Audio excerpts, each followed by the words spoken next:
So ito ay parang lapida type na kahit sipaan mo, hindi yan matatanggal sa pwesto niya. Ngayon, ano bang sikreto nito mga kaibigan? Silipin natin. Ito. Yan. Yan. Ang meaning niyan, itchy. Ayan. One depo. Saan? Sa bandang east. So meaning to say, sa harapan natin. Bakit? Dahil yung araw ay palubog. Meaning to say, alas 4 na kasi ngayon, makikita natin siya sa bandang 270 west. Ayan. Tingnan natin yung norte at yung pointer natin. So, yan yung araw, no? Ayan. Palubog na yan kasi alas 4 na. Ayan. So ngayon, tignan natin yung bato. Ang formation ng bato ay metal element. Parang letter D ba? Ayan. Matibay ito. Kahit tanggalin mo yan sa pwesto, hindi yan matatanggal. No? Ayan. So, ngayon, haharap tayo papuntang east. Ayan.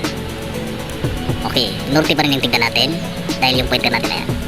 Geological compass kasi to. Ito, 90 degree east.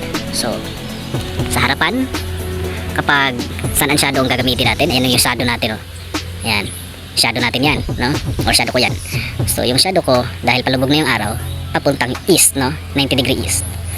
So, ibig sabihin, matatamaan ang opening spot or panimulang butas dyan. Dyan mismo sa uluhan ko. Ayan, okay?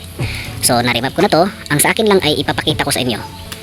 So, letter D, no? Letter C, parang metal element nga, no? Tumugma sa pagre-remapping natin. Nag-re-orienting tayo kahit walang mapa, no? Kaya pa rin nating i-remap. So, baybayan nyo, ha? So, papuntang east tayo. Ayan. Okay. Saan siya dun? So, hihinto tayo dito. Hindi ko lang nalagyan ng istaka, no? So, lagyan ko ng palatandaan. Eto. Ayan. So, bakit dito ang dig site? Mamaya sukatin natin ito. Kung bibiring tayong papuntang yan eh. Medyo malabo yan. Blurred. Bibiring tayong 135 degrees. Ayan. Norte yung tignan natin, no? Ayan, 135 degrees. Ayan.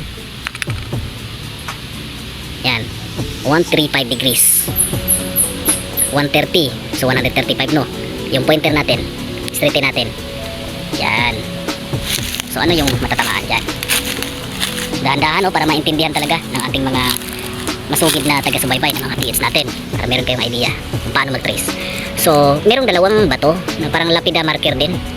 Pero, yun nga ay dalawa. Nalinisan natin.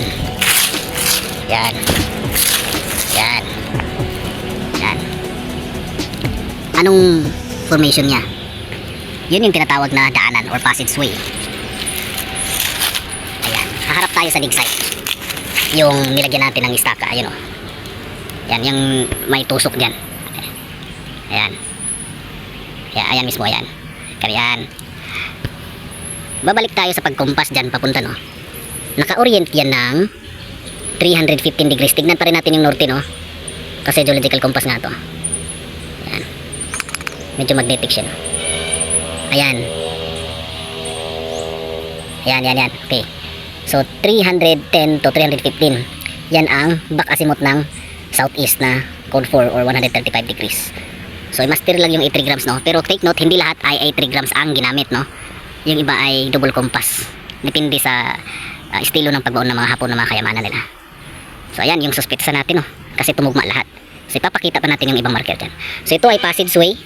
Ganun pa rin. Kahit natarugin mo to, ganun din ito, ay nakafix talaga sila. No? So, didiretso tayo, ha? Okay. Puntahan natin ulit yung digging spot. Ayan. Ito. Ayan yung bato sa west, oh. Straight talaga. Pagpasan natin ulit, ha. Ayan. Ayan yung norte, tignan natin. Yung pointer natin, papunta dyan sa bato na metal element, tatagos dun sa araw. Ayan. Palubog na yan. Alas 4 na kasi.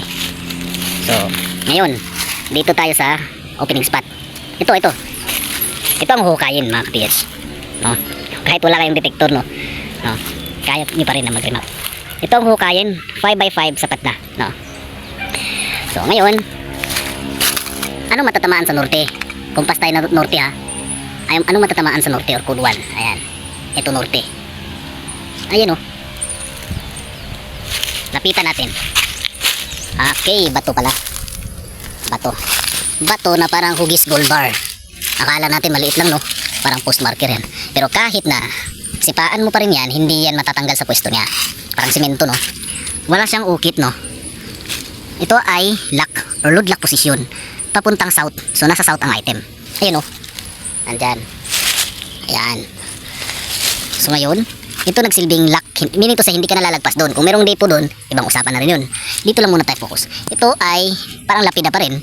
O sabihin na nating stopper to. Or lock. Papuntang south. So ayan. Ayan. Kumpas tayo papuntang south. Ayan.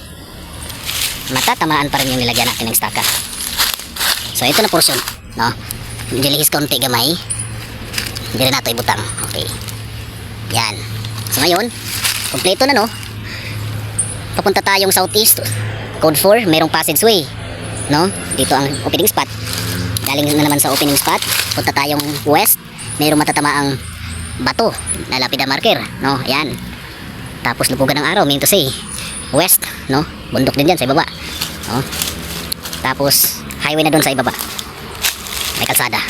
So ngayon, galing na naman dito ulit. Meron pa tayong matatamaan. Lastly, no? Last but not the least, yung pang final talaga niya. Kukumpas tayong 340 degrees. Yan o, 340 degrees. Ayan, yan o, north. Pero ito yung pointer natin. Ano matatamaan? Baybayin natin. Ito yung matatamaan niya o.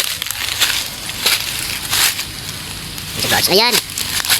Isang pointer, no?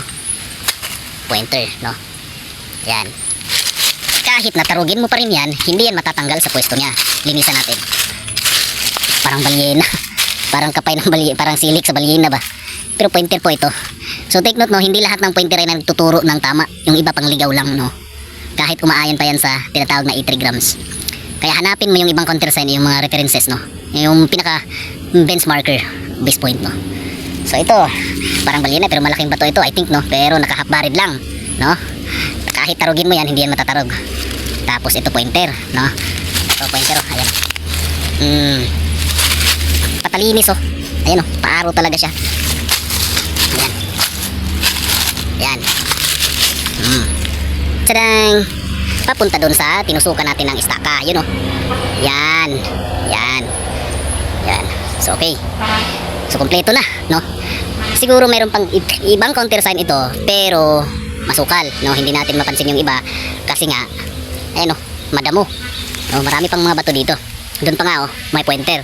Pero malapad na bato, pero naka-point pa rin sa paibaba. Binuldos na yan, nakuha na din yan, no? According sa nagmayari, no? Hindi na natin puntahan yan kasi iba ang nagmayari, no? Pero sabi niya, nakuhanan daw. Pero hindi siya ang nakuha, oh. Nagkwari lang daw. Binabayaran naman siya. Pero wala siyang interest, no? So, ito. Babalik tayo. Ito yung 340 sa papuntang norte ito. Ayan, S. Tignan na naman natin yung bakasimot niya. Is nasa 160. Ayan. Pointer natin. Pabalik doon sa lagyan ng istaka. Natumba. Natumba yung nilagyan natin ng istaka. Ayan. So, hindi ko na dapat i-video ito, no? Pero, para na rin na may idea kayo. Kasi meron talagang mga tao na nagpapadikod na hindi gustong mabidyohan sila. Kaya, hindi natin i-mention yung pinaka-barangay, no? Maaring ang lugar lang na probinsya. Pero marami namang barangay. Marami namang mga lugar na magkahawig, no? So, ito na. Hindi ko mawari kung old tree yan. Pero sa tingin ko bago lang yan. Pero may mga remarkings dito. Sa niyog, ayan. Mga remarkings yan. Yan ay mga scattered deposit ng meaning yan, no? Para mga hakhak. Tapos may mga reporting strategy na ginawa dito. Yung iba normal lang to ng mga tadtad. Yung iba ay mga remarkings talaga, lalong lalo na kung may mga pako. Yan o, tadtad yun o. Ibig sabihin maraming deposito dito na nakascatter kasi creek yan o. Sa south baliktaran to eh. Grabe method kasi sa south side yung creek. So ito lang muna mga kaibigan ha. Ngayon lang ako nakabalik sa pag-upload kasi busy tayo sa ating personal na trabaho na hindi related sa treasure hunting. Ito ay pang ano lang, treasure hunting weekend kasi weekend ngayon eh. So, okay. Maraming salamat. At sana ay matutunan ninyo ang ating mga binahaging remapping. God bless sa inyo lahat.